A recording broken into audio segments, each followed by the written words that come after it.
This programme was produced at and first aired on MPR, Manawatu People's Radio, with support from New Zealand On Air. Ka pai Irarangi Te Motu, MPR. Kia ora and welcome to Reserved Recommendations. This is a show about great trash, difficult art, and our complicated relationships with art and culture.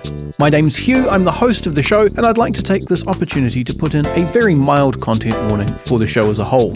Sometimes our recommendations on this show are reserved just because the thing that we're discussing is in some way not good, but sometimes there are aspects of the art or artist that may be confronting for some people. Check the episode descriptions for more information, and do be aware of your listening environment. That's right, this is Reserved Recommendations, a radio show and podcast produced by Manawatu People's Radio Te Reo Irirangi o ngā tangata o Manawatu with the support of New Zealand On Air. So cheers for that, guys. This is a show about great trash, problematic faves, and difficult relationships with art and culture. And this is a very special episode. Partly I welcome back my brother. Good evening to you, Gus. Hi, how's it going? If people are confused about why I sound like I am having a difficult time making my face work, that is because it is early in the morning for me. It is, however, 9:30 p.m. for Angus because he is in sunny Glasgow, where it looks like you're actually kind of sunny through the window, or possibly just getting a lot of street lights. No, we are sunny up until I think about 10 or 11 these days. The proximity to the Arctic Circle is my guess. That's the one.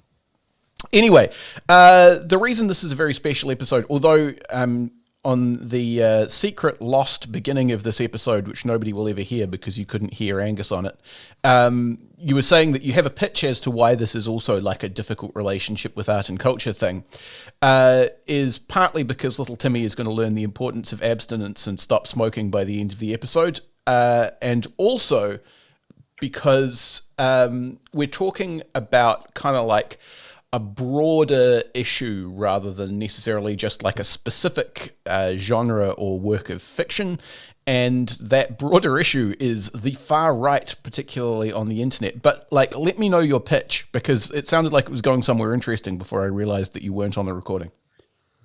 So my pitch is basically one of the things that got us to recording this episode is I, at least, and I think you as well, spend a bunch of time listening to various people on the internet whose part of their job is to spend a lot of time staring at the alt-right and the far-right activists and people like that in some of the worst places in the internet. And because I live my life with podcasts in my ears most of the time, like, it's a big thing. Like, I spend a lot of time listening to these people, but it's not really something that you can talk to somebody at a party like, boy, do you want to know about? Let me tell you about Nazis on the internet. Those guys are, often they're oddly fascinating because they're a particular kind of train wreck, but they're also dangerously effective. Yeah. And like, furthermore, right, came from the protests outside Parliament that recently had New Zealand Parliament. There's also a UK Parliament. And I got into a Facebook discussion with somebody because I said, hey, this is kind of really dangerous because there's a lot of like far right stuff going on here. And they were like, no, I've been there. There's no Nazis there. And then a second after that, I realized that to explain to this person why lots of the things I was seeing were dangerous signs of the alt-right, from the far right, it takes like a very long time. And you're like, again, like, we'll probably get into it, but like, it's okay. Let's start in 1970. Right. Yeah. That is the issue, is that it is entirely possible, I think, with a certain amount of willful ignorance, but only a certain amount, for people to participate in this stuff. And so what I mean locally in New Zealand is the the cultural milieu, and I think that term is probably going to be necessary because of the way that this stuff works. But the cultural milieu that includes groundswell, it includes opposition to Three Waters, it includes a lot of concern about te reo Māori in public spaces and special treatment for Māori. It also includes some activism by I'm not going to say like covertly anti-government people. I'm going to say like straightforwardly like National Party people saying, we should be the government instead of the Labour Party, which, to be fair, they're allowed to do, and as the opposition, it's their job. Like, that whole milieu is seeded. You could participate in that without having any direct contact with people from the far right, and yet you would still be playing their game in a number of ways because of a specific set of strategies they use, which, as you say, I think a more parsimonious set of account of how everything went down would probably go back to the mid-aughts, 2010s, maybe 2010s. I need to have a browser tab open so I can have Gamergate chronology up, and I have neglected to do so. But like, there is a strategy that goes back and goes back and goes back, which is not necessarily about trying to get like people to repeat particular talking points or gain parliamentary political power, but nonetheless is definitely political and definitely comes from the far right. Yeah. So let's start here. Like, there are two big movements, aims that we can talk about, and it's really useful to pick up this terminology. One of them is called vanguardism, and the other one is accelerationism. So vanguardism comes from Lenin, of all people, and it's the idea of Vladimir, not John, if people are confused. Yeah, I mean John maybe, but it's about getting people, like, watering down your extreme views to a point where people start agreeing with you, and then slowly amping stuff up so that they kind of join in by kind of pulling people closer and closer to your viewpoint, and then bringing them into the party so that they vote. Like, if you are in an electoral system, I'm also losing my words, you'd be looking for them to start to vote for your party. The other one is accelerationism. And this is purely a kind of far-right idea, which is there is going to be a catastrophic breakdown and war, race war in their case, often, and we should get there as quickly as possible. So anything that causes breakdown is great. Yeah. So so there are two kind of related concepts. One that I want to bring up just because it's probably a more common term in New Zealand's political parlance than the concept of vanguardism. Vanguardism is also described in PR speak and more mainstream political parlance as the foot in the door as opposed to the kick in the door. Both of which are strategies to get people to agree with you. The foot in the door is that you say something that people will probably agree with that leads in the direction of what you actually want, which they might not agree with if you just pitched it to them as your first thing. So you're putting your foot in the door so that you can create a wedge and lead discussion in the direction you want it to go, as opposed to kicking in the door when you say something outrageous so that you can be forced to back down to your actual position. I just wanted to raise those because those are perhaps terms that people might have heard outside of having read Lenin.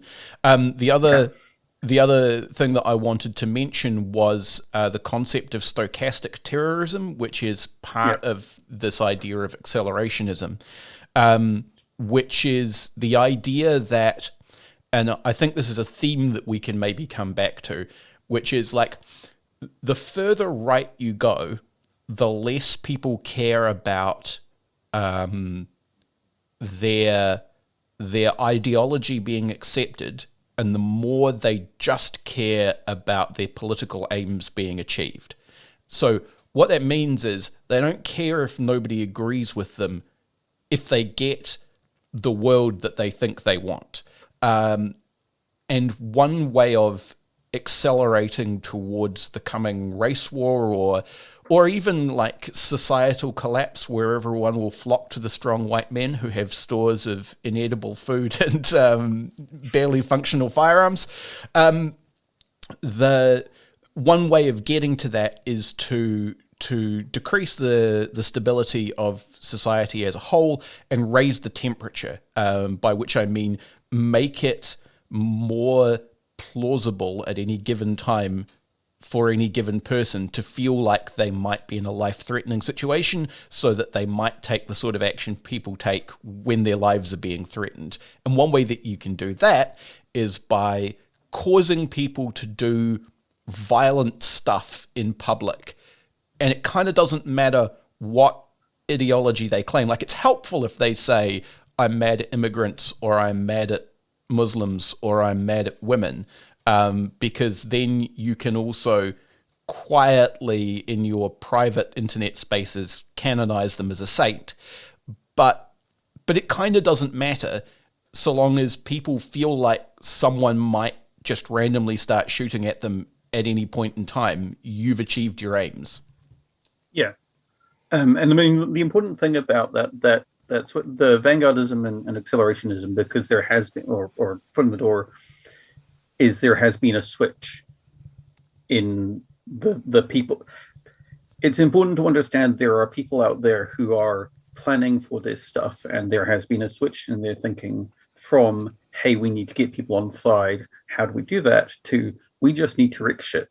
We just need things to break and burn. How do we do that? Yeah, and that's been global, like or at least spread across the Anglosphere. There's a guy who's done a lot of reporting on the far right in the US, and he called Robert Evans, and he has been talking increasingly, or was talking increasingly throughout the insurrections in the States around the BLM protests and the police responses to those, about the increased presence of people who called themselves Boogaloo Boys, Boogaloo being an internet code term for a second American Civil War, which that was people who were just convinced that the government was going to enter into open military conflict with its citizenry and wanted to be on the side that was against the government, kind of regardless of which side that was. And so those people were being stoked up by accelerationist far-right people, but they weren't necessarily themselves all far-right. Yeah, and I think that's another thing, because one of the things that really got me, one of the first things that got my hackles up seeing from New Zealand was, I think it was something like the Outdoor Party. Does that sound familiar? Yeah. Put out some piece of nonsense, and somebody posted it going, haha, isn't this funny? And I looked at it and went, oh, that's sovereign citizenship. Mm-hmm. Who are a group who, like, on the first pass look insane, because they are like claiming that under the Magna Carta that you don't need to pay your parking fines or something akin to that. Yeah, the sovereign citizen thing is the idea. The central idea is that that the person that the law refers to is a fictional person created by the government, and that is different from the real person that you are, and that by invoking the actual, real, secret, true law, which you can do by using very specific syntax and grammar and colors of ink and flying specific flags in order to put yourself into a particular legal code, you can use the law like cheat codes for a video game and become legally entitled to do whatever you want. Yeah, it's like somebody who is playing a tabletop role-playing game, who has read the rule book and therefore thinks they know what's going on. And on the face of it, it's not a violent ideology. There's nothing in that ideology that says, and the final recourse is to pick up a sharp object and start hacking away. The popular rhetoric here is hanging people, just to be precise. That being said, that ideology, that idea that the government is suppressing your actual rights, and you have actual rights and the government is taking them away from you. The end point of that view, and a very easy end point of that view to get to, is, well, I should start fighting the government, right? And that's like, again, right, it's not on the first pass a dangerous thing for people to think. It's a bit silly, but people think lots of silly stuff. But when you look at it a little bit more, you kind of understand that there's a kind of next step here. So again, that was like one of the first things I saw and went, ooh, that's not good. Yeah.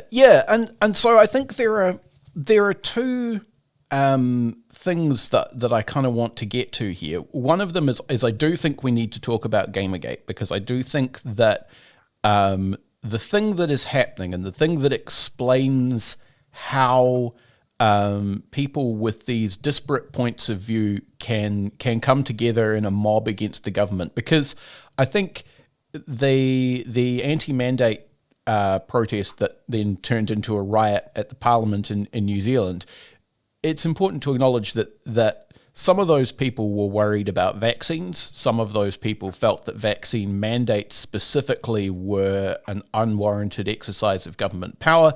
Some of them thought other unrelated, deeply weird, but still anti-government things. Some of them were specifically there to fire up those other people. Like, that there was a big ball of not necessarily perfectly allied opinion there. One of the ways that you get a big ball of contradictory opinion like that moving is with a movement like Gamergate. And I think that Gamergate was pivotal for how the far right thinks about things.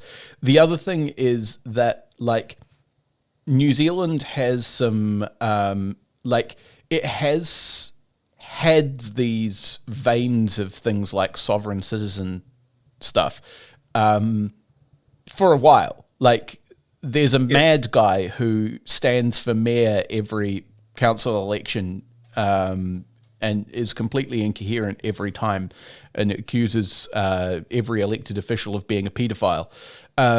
He's a fun bloke. But if you look at the kinds of rhetoric that he uses, in between the weird accusations of crimes directed at the council, there's a lot of sovereign citizen stuff, and there kind of always has been if you go back and look at the kinds of arguments he's tried to make. That's been tied to groups like the anti-1080 people, who were also at the anti-mandate protests. Like, vaccines and 1080 have literally zilch to do with one another, but here we are. Yeah, no, I think that's one of the key things, right? Like, one of the things that's important to understand is none of these people are really going away. Like, none of these kind of conspiracies or other weird fringe points of view are not going away, but what happens and what is being practiced again and again and again is a way to pull all these people together behind a particular view, and that's partly due to some people egging them on and going, go on. Hey, did you hear this? Did you hear this? Did you hear this? But also, like, an absolute inability from media to know what to do with that, and a kind of worrying slip of those views into, like, the mouths of people in power, right? And all of that builds up and builds up to a point where none of these people are hearing no, or that's insane, or what are you talking about? And that's when you start getting these big balls of people. Even if we had a much better situation vis-a-vis everything, I think there would still be people out there who held these views. It was just less easy for them to be riled up and to find other people and to build these big bases of support. Yeah, sorry, I was I'm listening, but I'm also typing in another tab because I needed to check a thing. As one does. But yeah, let's go back in time to let's quickly cover one thing very quickly, which is the order. So let me just open my Wikipedia page. Yes, do it, because the order are there's a audio book which you could also get as an actual book if you want, called The War on Everyone, which I've talked about a little bit in various contexts on various podcasts, which is this guy Robert Evans's book about the far right, particularly online, particularly in America. And he goes into the order who are kind of fascinating because you just don't hear about these guys, and they were pretty much successful at what they were trying to do. I mean, they're also a wonderful microcosm of one of the things that happens repeatedly in the far right. But so about 1983, 1980s, early 1980s, a group of people get together, and this is the short version, calling themselves an order, which is a reference to an awful novel called The Turner Diaries, and start doing bank heists and armored car robberies. And what's important about them is they do not just hoard that money or stick it under their mattress. They spread it out to other far-right groups in America. They then get brought down when one of their members turns informer to the FBI, and they get brought down. But that money, one of the groups that they give money to, what they do with that is they buy a lot of computers in 1980. The takeaway from this story is that the far right have been on the internet from basically the beginning. And so in ways that lots of other extremist organizations are not, they are very internet savvy. Yeah, they have been, whatever the architecture of arguments on the internet has been, going back to Usenet forums, which were like text only, almost like mailing groups. Right at the very dawn of the internet, Nazis have been participating in and steering those conversations. Yeah, and yeah, I think so one of the difficult things about this is a bit like people kind of try and figure out, hey, what's the answer to this? Like, how can we stop it? And the answer is, well, you needed to do something a while ago. And you get the same thing with people ask, like, oh, how could Putin think this is a good idea to invade Ukraine? And the answer is, well, he did it before and nobody seemed to bat an eye, and he did all of these things in Syria and nobody batted an eye, and therefore. And so I think, we see this repeating pattern with the far right as well, where you're like, they try something out, it works fine. So they ramp it up and try it out again, and it works fine again, and repeat and repeat and repeat and repeat and repeat. And so I think, Gamergate is a really good place to talk about that, because again, it's a culmination of a lot of the things. I think that's exactly what we will do, but we are around about at the halfway point, so we will talk about that right after this. Support this show and others like it by giving a donation.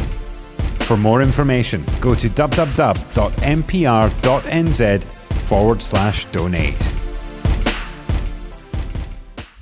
And we're back. You're on Reserved Recommendations on Manawatu People's Radio today, o Irarangi o ngā tangata o Manawatu. I'm talking this morning to my brother Angus, all the way from sunny Glasgow, where it is still sunny at what must be coming up for 10 o'clock at night where you are. I can still see the gleam coming in through your window on your webcam. And what we were talking about just before was kind of the birth of Nazis on the internet with the order, which, as I say, you can find out more about that through The War on Everyone, which is available both as an actual book for free, I think, and as a free audio book. If you go look for The War on Everyone, Robert Evans, you can find it.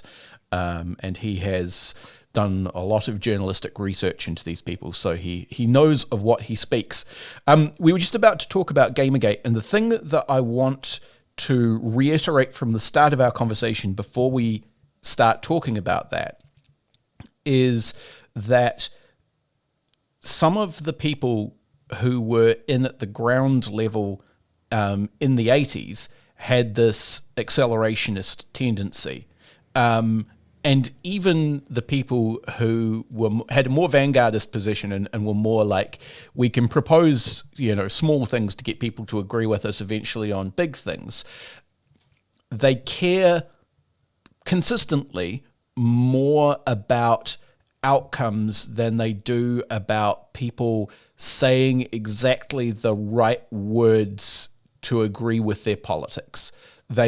What they want is for the world to be a less accepting place for people who don't fall within the boundaries of their definition of whiteness, which is a whole other can of worms that we can get into. But that's what they want. They want people who are not the correct sort of people to not be able to participate in any sort of public discussion, so that people who are the correct sort of people get to make all of the decisions, and they don't especially care how that happens. So, with that in mind, Gamergate, which on my opening up a research tab was actually more recent than I thought. It primarily took place across 2014 and 2015. I had this memory that it was a more early 2010s thing, but that may just have been that I was paying more attention, and that's when it went more mainstream. Firstly, to your point, when we say there is a switch between vanguardism and acceleration, that's not two sides of a coin. That's two tactics to an end, right? So that's important to know. These people aren't fighting each other. They're both aiming for the same thing. They just take a different way. But so Gamergate, there's so much of how all of this stuff works that happens in Gamergate. There is, I think, the first and important thing is the tactic of finding people who feel like they are being hard done by, that they are not being heard in the world, and amplifying their voices and saying, hey, and using that sort of feeling of aggrieved entitlement is the technical term that people often use. use. Aggrieved entitlement, that's disenfranchisement. So for people who are blessedly unaware, what Gamergate was a guy called Aaron Gioni wrote a blog post about his ex-girlfriend and dropped it on Reddit, 4chan, one of those sites. People were not especially impressed because it was just a long complaint about his ex-girlfriend, who, and let us be clear, this is irrelevant, may have been a bad girlfriend. Nobody actually cares. Many people are bad girlfriends and boyfriends. The world continues turning. However, he was embraced by a small subset of people on the site who realized that they could kind of workshop this into something that might go somewhere. And this is part of the kind of activism via trolling era of 4chan, where they did things like massive attacks on the Church of Scientology, but also invaded games like Second Life and Habbo, which is like Second Life for small children, with like millions of flying winged penises that they had created and unleashed. So it's that era of 4chan. They realized that they could use this as one of those sorts of campaigns, and they sort of workshopped his complaint about his ex-girlfriend into something that could be read as an indictment of heavy finger quotes corruption in video games journalism. It's worth stating that the central original accusation was that this person, whose name is Zoe Quinn, was trading sexual favors with video game reviewers to get a better review for a game that she had created called Depression Quest. Depression Quest was, I believe, still is a free game written in an open source, like visual novel type game creator called Twine, which anyone can use. She never made any money off it. It was impossible for her to make money off it because it was free, and none of the people who she supposedly slept with in return for coverage ever said anything publicly positive or negative about her game. So it was fundamentally founded on falsehoods. The point is that spun out into in its most active phase, like 2-3 year long online harassment campaign against any woman who said anything about video games anywhere on the internet. Yeah. And like, I think what I found really insightful was I found, I can't remember, I'd have to dig it up again, somebody who was a young man at that time, who was in America and playing video games like Minecraft, I think is what he was playing, and talking about how he kind of dodged the alt-right wormhole, the kind of the tunnel that gets you there, and the way that he explained it was, you were playing video games, and there was also a push from the US Senate and the Republicans at that time that, video games are making our kids violent and queer and God only knows what else. So it felt like you were being attacked for playing video games.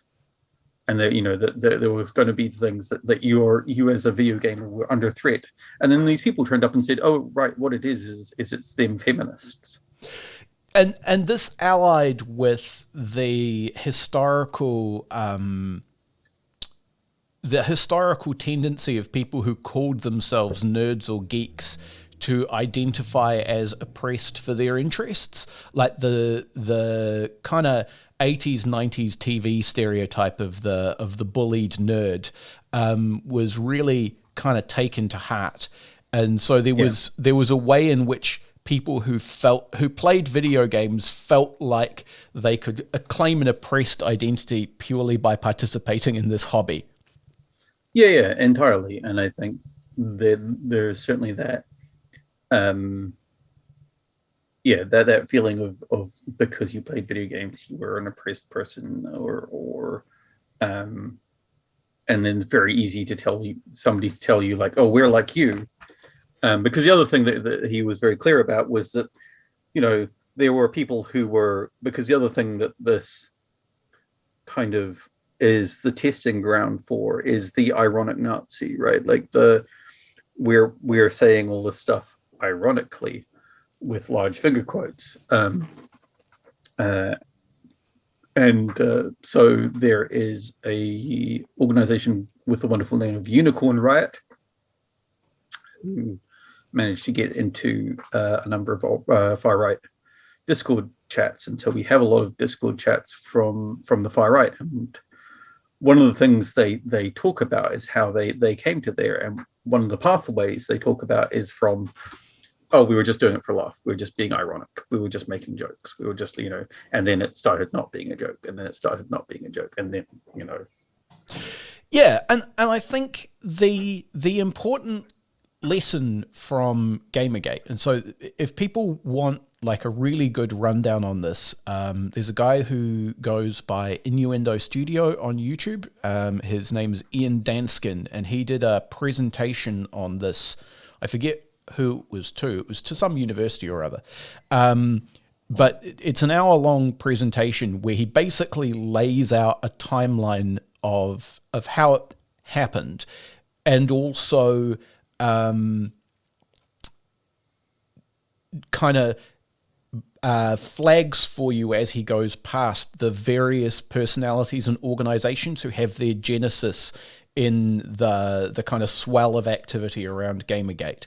But which, interestingly, if you follow people in the far right media sphere, includes Milo Yiannopoulos, who is just about to try and re-emerge into public life, includes Steve Bannon, who has gone on to fund Counterspin Media, which is who was Trump's press secretary, PR head for a while, and then runs Counterspin Media, which is a major force in the continuing anti-government stuff here in New Zealand, and I'm sure in other places as well. What the key thing that the far right realized was that there were a pool of angry people who didn't necessarily agree with one another, but who were a tremendous untapped source of energy. If you could wake them up and point them in a direction, and it doesn't necessarily matter much what direction, you can get a whole bunch of stuff happening. And so long as that stuff is disruptive and makes people feel unsafe, that meets your accelerationist goals. Yeah, so again, so there's this feeling of this has been something, this is not a new idea, right? So one of the very obvious places you see it is in the Republican Party in the US, which is to make one issue voters, right?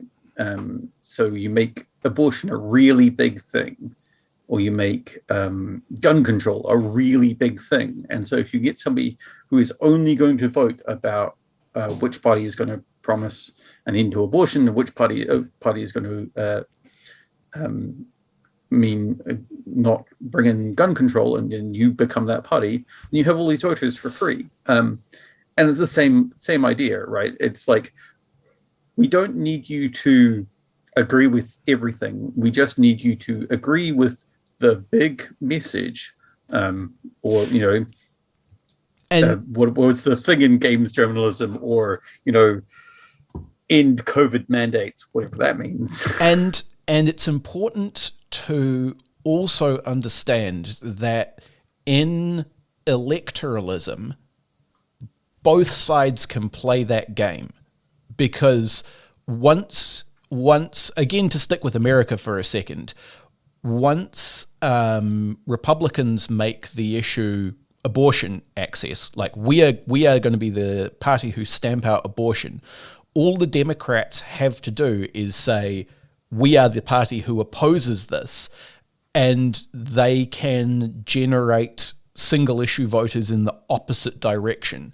And which is why it is in the interests of the Democrats not to oppose bans on abortion too hard. If you think about it in a very cynical way, because the longer that remains a live issue, the less... Like, the thing is, a single issue question is very simple to think about.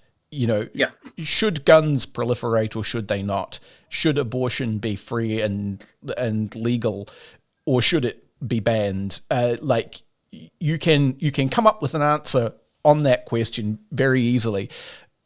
How should we ensure that our municipal infrastructure throughout the country will withstand the ongoing effects of climate change? It's a very complicated question with a very complicated answer. So long as you can keep the argument about abortion or mask mandates or whatever the primary live question, you don't have to think very hard about much less sexy and more difficult questions. Well, also there's another like finer point to that, right? It's about that becomes like gun rights, like you see that because American politics has become very good at this. They're a really good example. You see like states' rights, gun rights, abortion. That's as far as the description goes. Because what abortion means to one, whether we should have abortions means to one person is something completely different to somebody else. What gun rights there means completely different things, but you can get them all behind them because it's so vague to hold everybody. And I think the same thing happened with the protests outside Parliament. Is everybody was rallying to stop COVID mandates, though that meant about 20 different things to everybody in the crowd, because some people it was government overreach, some people it was mask mandates, some people it was vaccines, some people it was 5G, some people it was let's not even dwell. I mean, on it, there right? were the anti-1080 people were there. And 1080 has precisely zero to do with the. Although perhaps they thought while everyone was locked inside, they would go and drop out extra 1080 on the bush while nobody was looking or something. Yeah. I think that's an excellent point, and I think I guess the other point to make about electoralism is that political parties want public sentiment. Like that is the juice that makes them go. And so it's very tempting for any politician to look at a large well of very active public sentiment and try to court an alliance with it, kind of whatever it is. Like it just has to be not so inconsistent with your stated principles that you immediately look like a hypocrite. Although some people have very little concern with that. Yeah, and I think like one of the things to really like hammer home to people is if you are worried about this stuff, then you should think back to how you responded when people were talking about reasonable concerns about immigration, because that was kind of one of the in my mind, that's one of the starting points. That's one of the ways, the roads that lead down to this is when everybody was like, oh, well, we have to have some, concerns about immigration, because that's that game of like, I can say this and a lot of people will hear that as you have the same views about people with different skin color as I do. Yeah. But if I'm challenged on it, I can just say, oh, no, I'm just saying that there are some concerns about immigration. And the thing is that concerns about immigration obscure other questions, right? Like in New Zealand, we have a housing crisis. Even though the right-wing political mainstream has started saying that that's true. In fact, the electoral fringe of the right wing has started saying that that's true. So I think we could pretty safely say it without anyone jumping up and down and calling us communists, which, I mean, fine, sure. But you could say that we need to do something about immigration because it's putting pressure on the housing stock. But that obscures the question of why are there not enough houses? There is enough New Zealand to build houses on for everyone who lives in New Zealand without even expanding any of the places where people live. If we change the way we build, and we prioritize building as a public good rather than a profit-making exercise, we can build a lot of things. That's not actually a controversial position to take. You can just do it. I'm not going to praise the Chinese government because they do many terrible things. One of the less terrible things they do, possibly through doing other terrible things, is they build shit really fast. You know, when they need a hospital, they build a hospital really fast. It is practically possible to do that if you are willing to do whatever it takes to mobilize the people and the resources, which in the case of China probably involves some awful shit that is outside the scope of this conversation. But you probably don't need to do that. Point is that by having the argument about there are too many people here already, why are we bringing in more people, you obscure the argument about why are we not building things in the way that we need to build things, because that's a more difficult argument to have, and it also doesn't get the racists on side with you. Well, also it becomes so that there's another, like, I mean, again, we see it start off in Gamergate, right? The debate, just debate me, right? So if people are not familiar with this trend on online discourse, I'm so happy for you. I'm so happy for you. Oh, my just turn sweet off now. summer Go child. do something nice. But no, like it's the idea where somebody like, well, you should, you know, you say, hey, that's a shitty thing to say, or a shitty thing. Well, actually, you should, you know, what about this? And what about this? And what about this? And what they're trying to do is pull you into a debate, into discourse, internet discourse. Yeah, so what they're doing intentionally or unintentionally, because again, this is learned behavior from being too much on the internet, is making you try and take their position seriously. So if I say, oh, I have some, you know, concerns about immigration, and then and then you enter into a debate with me, that looks to the rest of the world, especially if we're having that debate on Facebook or Twitter or any of these other public broadcasting systems, that there is, like, you know, reasonable concerns about immigration, and we're seeing two sides of the argument, right? You know, there are just two sides to this argument, and, you know, two people on two sides of it.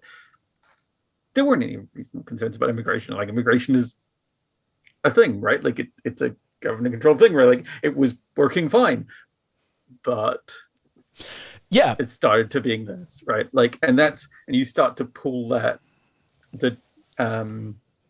pull the discourse, pull people's perception of things across. Yeah, and it kind of emboldens that idea in people. If they're like, oh, but I don't like the brown people. Oh, wait, but other people are saying there's reasonable concerns about immigration. Aha, right.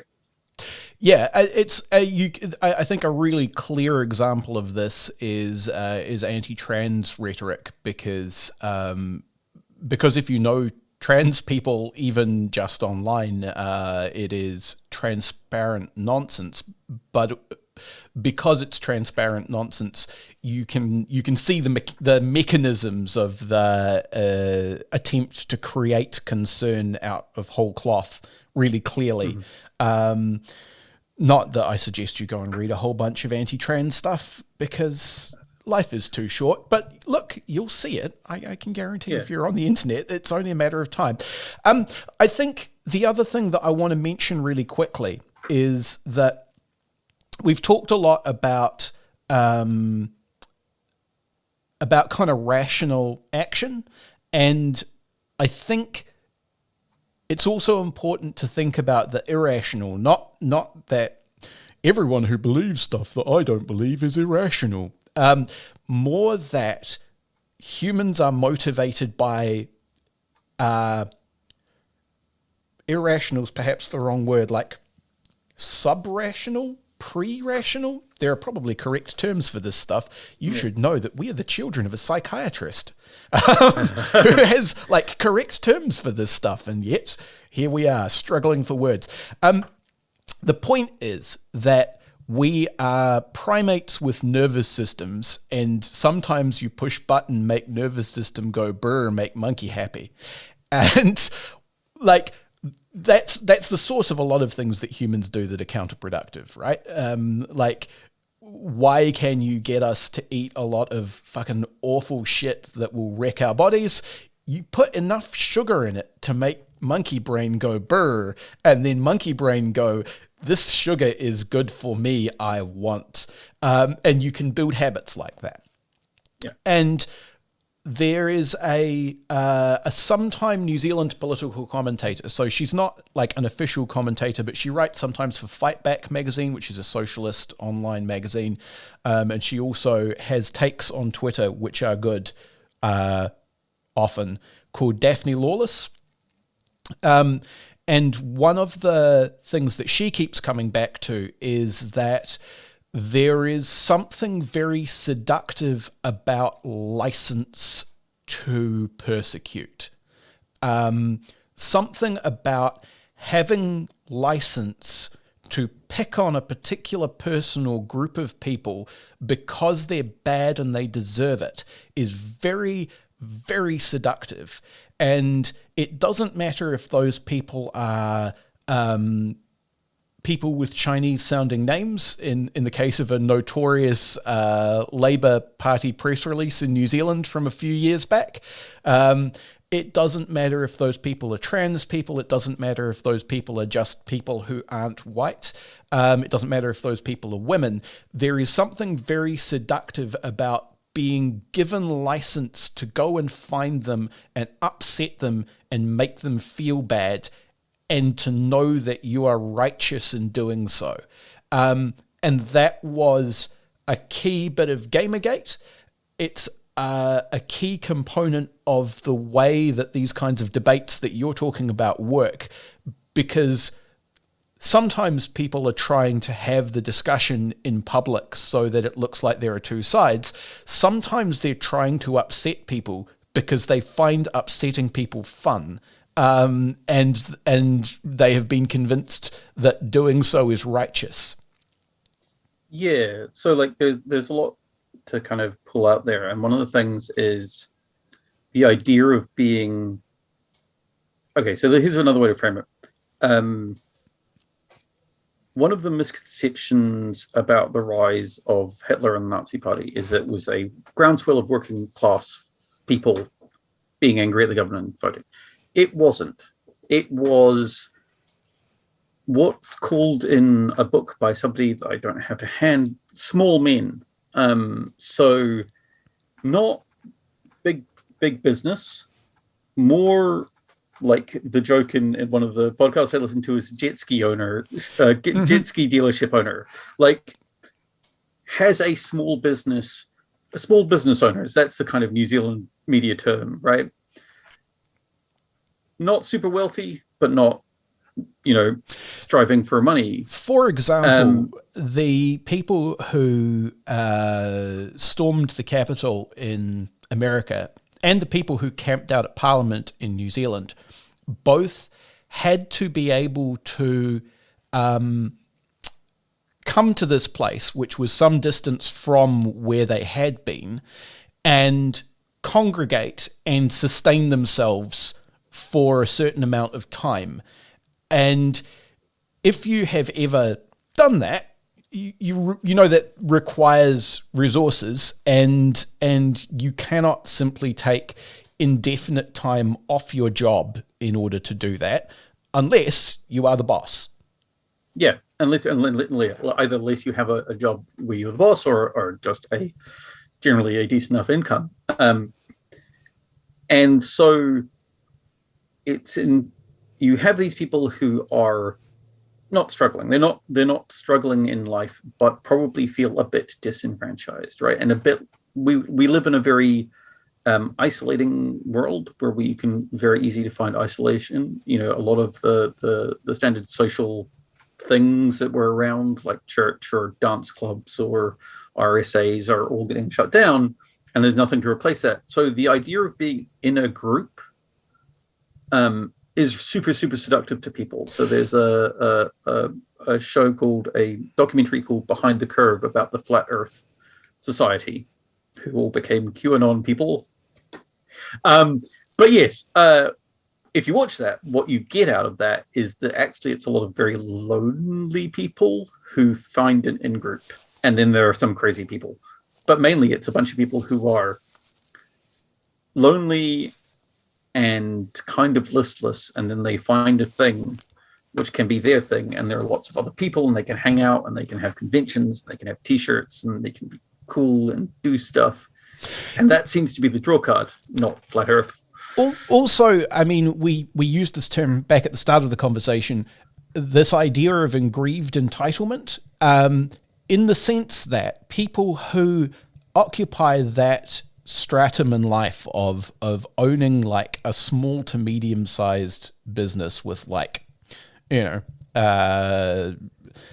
or less employees, let's say, jet ski guy, that is a person who is likely to have got into the position that they are in, probably through hard work, fair dues, as a result of internalizing the idea that if you follow a prescribed set of actions, if you work hard, if you think in a particular way and value particular things and make your personal decisions on that basis, then you will be rewarded with particular outcomes from society. And that is what you are owed for following the script. And if you find that in your mid-40s you have done that, and you have reaped some rewards, but you are not, in fact, like Leonardo DiCaprio in The Wolf of Wall Street, a movie which you have misunderstood, that there is a conspiracy against you somehow. Yeah, and like I think that idea of, I mean, also that there is a certain amount of, you have done all the right things, you have set up your jet ski business, things are going well, and then stuff gets hard, or there's a global pandemic. There's a global pandemic. There is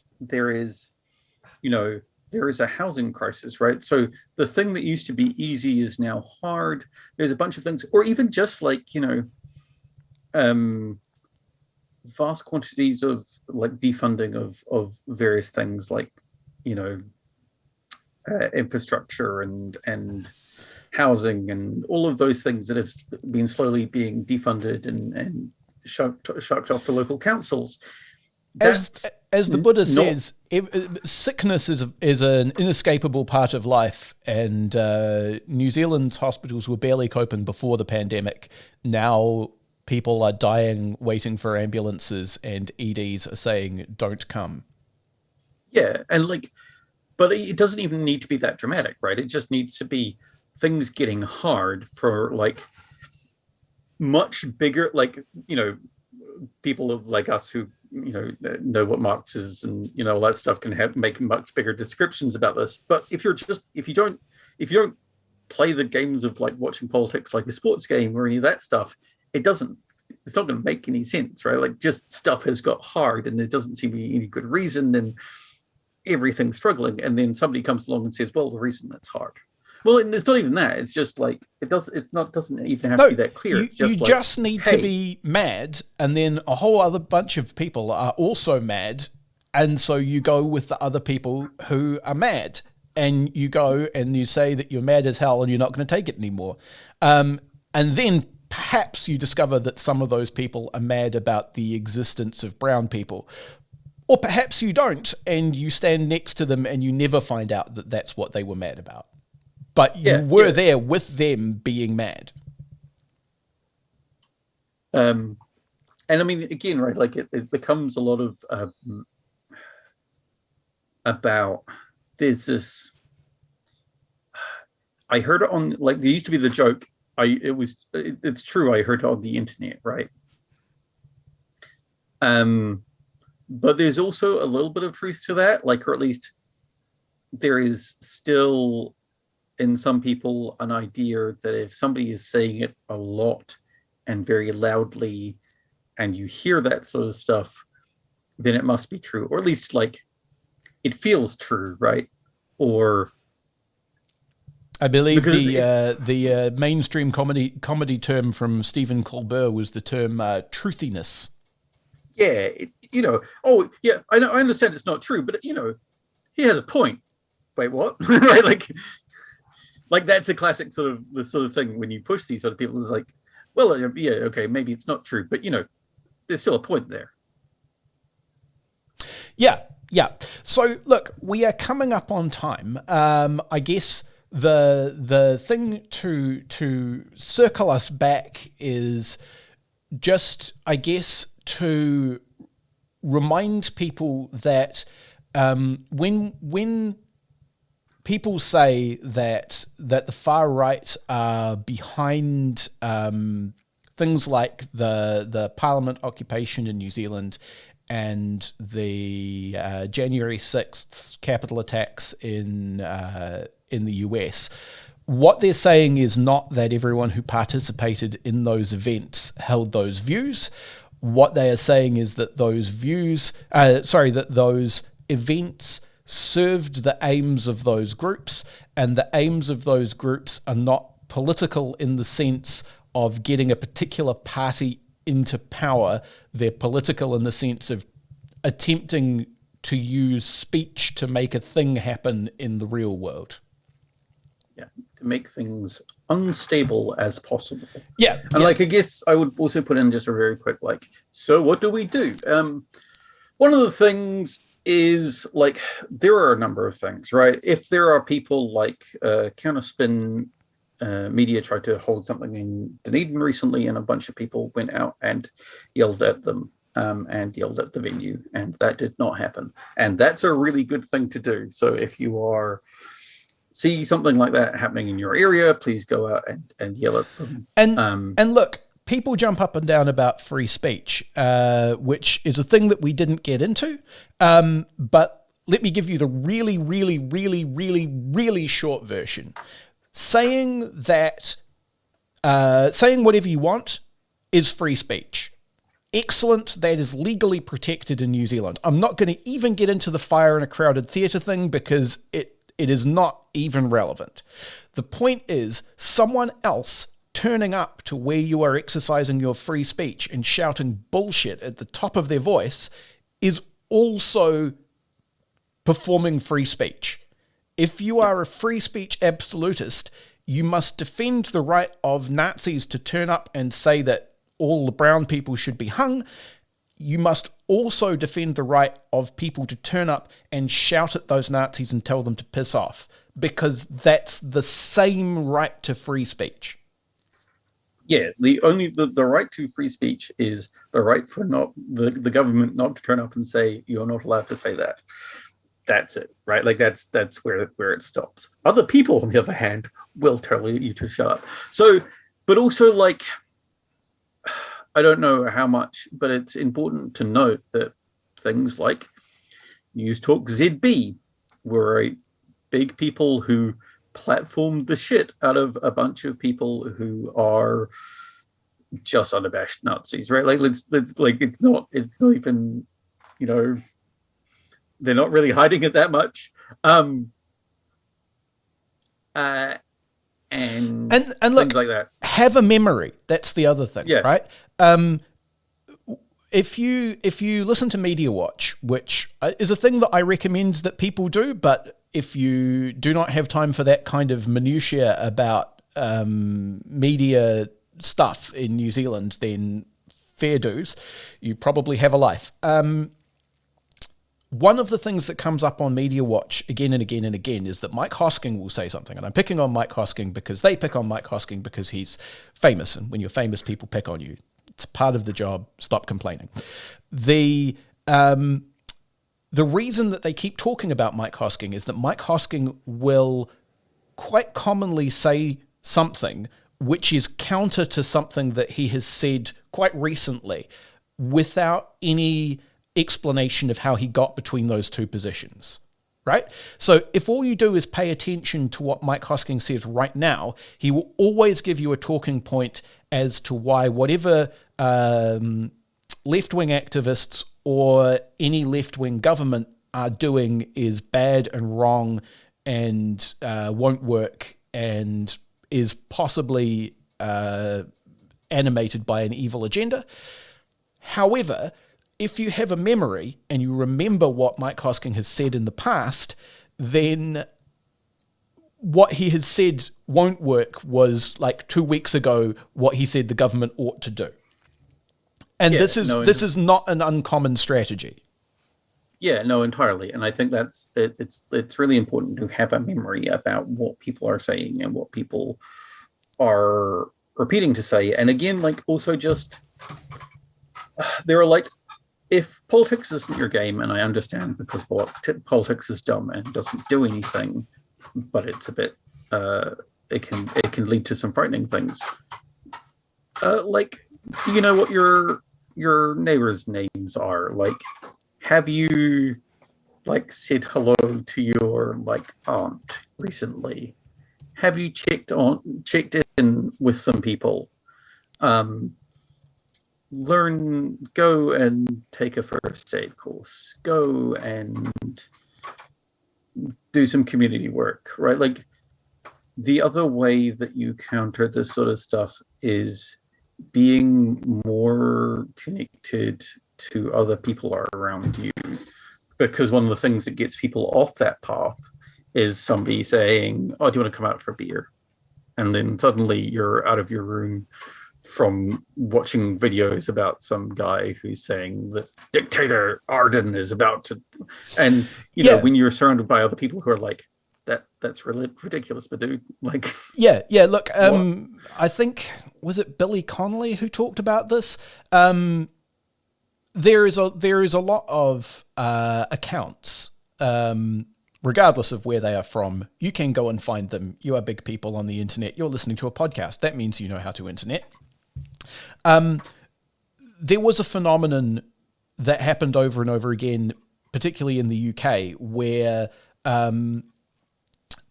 brown people, that's the shortest way of saying it, would come into a particular field. They would start becoming welders or riveters or joiners or whatever it was, and there would be a great deal of animosity towards them. But if you wait the animosity out, then people are like, oh, well, Rajiv is just a bloke who does riveting. At which point you begin to get a great deal of solidarity, because people have worked out that the fact that you're both riveters is of greater importance than the fact that one of you is Ranjif and the other one is Baz. Like that's what happens if you allow it to, and if you consciously build those kinds of community connections. All right, look, we are at time. We are probably over time. It's hard to tell because we had a couple of robot moments with the Zoom, which I'm going to edit out. So I'm just telling you stuff that you won't have noticed when you hear this. Excellent. But two things that we like to do at the end of episodes. The first is, like, do you have any recommendations for stuff to check out? If people have listened to this conversation and gone, yeah, you guys are right, or, oh shit, that sounds scary, like, where can they find more? I mean, you already gave some recommendations in terms of like mutual aid and building community, which I think are really constructive. But I mean, are there people who you think say good things or write good things on this stuff that people could pay attention to? So right off the top, we have, of course, a man we both mentioned, Mr. Robert Evans. If you want to read his more journalistic stuff, it's often on Bellingcat, which is, again, a website you should check out. So you go there and search Robert Evans. If you just want to listen to him being entertaining, or the other, also he has a podcast called Behind the Bastards, and one called not Worst Year Ever. That is also him. But, yes, It Could Happen Here. It Could Happen Here. There we go. Which is, again, kind of a very good podcast for how things are going wrong and how you can help. Yeah, I had to give up listening to that one because it was so US specific that it kind of cooked my brain, but it is very, very detailed. Also, if you're interested in more New Zealand focused content, there's a man on the YouTube, it's called Byron Clark, who does a very good kind of roundup. There's also, if you are into more academic stuff, the disinformation projects.org, I believe is them, who are a more academic people looking into disinformation. Yep. So I would echo all of those things. I would also say that if you're on Twitter and you're interested in the New Zealand situation, Byron Clark is on Twitter, so he is a good follow. There's a guy called Te Rangi Kaiwhiria Kemara. His Twitter handle is te_taipo, Taipo. He has been in the DMs of the New Zealand protest lot. So if you want to see the things that they are saying to one another, some of which are deeply unpleasant, then he is a good follow. Also, Daphne Lawless is at Daph Lawless on Twitter, or if you want her more structured stuff, fight back and look for Daphne Lawless. She did a lot of writing about the red-brown conservative left phenomenon a few years back, which is, in my view, kind of a seminal description of how that whole thing, which we don't have time to get into right now, works. That's really worth checking out. Also, with regards to Robert Evans, I would recommend checking out his shorter ebooks. There's The War on Everyone, and if you can go back into the archive and listen to the first season of It Could Happen Here, because It Could Happen Here is now a kind of continuing account of how things are going in America and what Americans can do about it in particular, which is like interesting, but as I say, I found it too much. The first season is a partially fictionalized docudrama type account of how the collapse of a state works and feels from the inside, and that is a very interesting listen because it's much more kind of generalizable. All right, look, we are at time. Have you anything to plug, or do you just simply wish to sign off and wish the listener a good evening? Good evening. No, I'm good. Thank you very much for listening to us talk. It's not all doom and gloom. There are lots and lots of stories of people who have positive experiences out of this. But also this stuff is not going away. I think it's, one of the things that we've tried to hit on a few times is that a lot of it was always here. It just wasn't formed into a coherent movement in any way. And so the innovation is not convincing a lot of people that the government are bad. The innovation is convincing lots of people who think the government are bad for different reasons to get together and call themselves one thing for a bit. But yeah, I think one of the big things for you, the listener, to do is to take stock and do a little bit in your sphere will do a lot. So yeah, do that. That's the one. That. The inoculation is community support of the community by the community. All right. Good night. You've been listening to Reserved Recommendations, a radio show and podcast from Manawatu People's Radio, Te Reo Irirangi o ngā tangata o Manawatu. The show was produced and presented by me, Hugh Dingwall, and I also composed our theme music. It's called Sack Jazz, and you can find it at wolfboy.bandcamp.com. If you enjoyed this show, why not go ahead and share it with a friend? You can find the last 10 episodes at npr.nz/show/reserved or wherever else you get your podcasts. If you want an episode older than that, try searching for Reserved Recommendations on YouTube. You can find me on Twitter at Objective Realty, or you can follow the show on Facebook. And finally, Manawatu People's Radio is a non-profit community access station. If you like this or any other piece of their fine audio programming, why not fling them $1 or $2? You can go to npr.nz/donate for more information on how to do that.